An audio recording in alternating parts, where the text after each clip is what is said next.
Josefina, your birthday is coming soon, isn't it? Said Tía Dolores. Sí, said Josefina. She looked up from the loom where she knelt weaving and smiled at her aunt. I was born on March 19th, the feast of San Jose. Well, I think we should have a party, said Tía Dolores. We'll have several things to celebrate.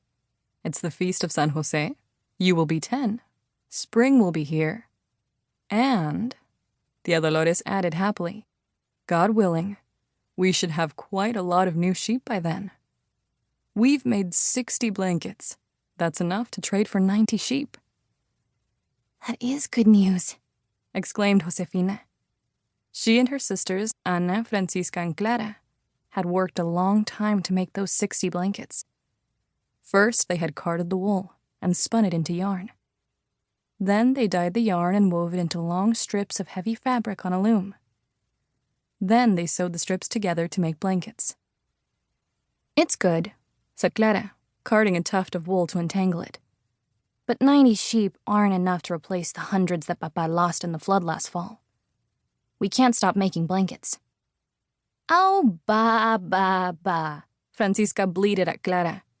We all know that. We wouldn't have any blankets to trade if it weren't for Tía Dolores, said Ana. It was her idea to turn blankets into sheep. I think we should be very proud of ourselves, said Francisca. 60 blankets is a lot.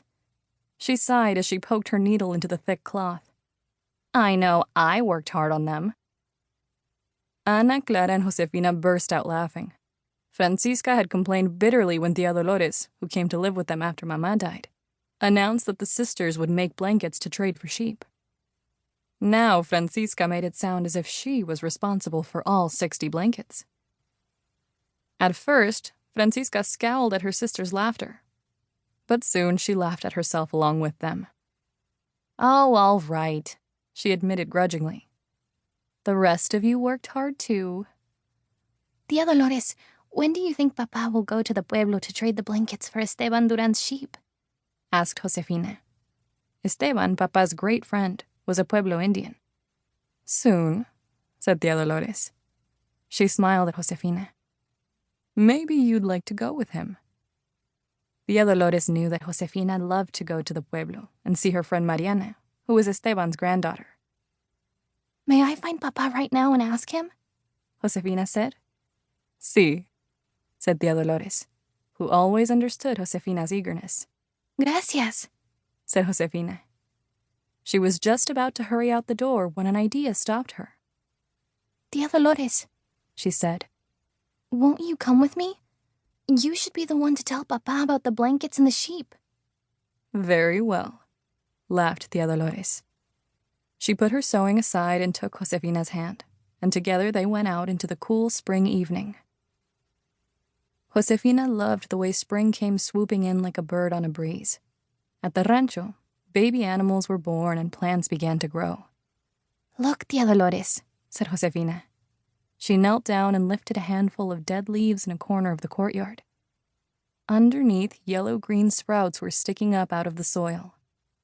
Pretty soon this whole corner will be full of flowers. Tía Dolores knelt too. Josefina loved the way her aunt never minded getting dirt on her skirt or her hands. Didn't I tell you? Tía Dolores said. Flowers with roots as deep as these your mama planted can survive a lot. Even a visit from a hungry goat. Josefina grinned. She knew that Tía Dolores was talking about Florecita, a mean goat that had bullied and poked her and chewed up Mama's flowers. I'll still keep Florecita away from them, she said. Don't worry, said Tía Dolores. Florecita will be too busy to bother your flowers this spring. She's going to have a baby very soon. Oh, no, said Josefina, pretending to groan. I hope Florecita's baby isn't like her. I don't think I could stand 2 horrible goats trying to bully me.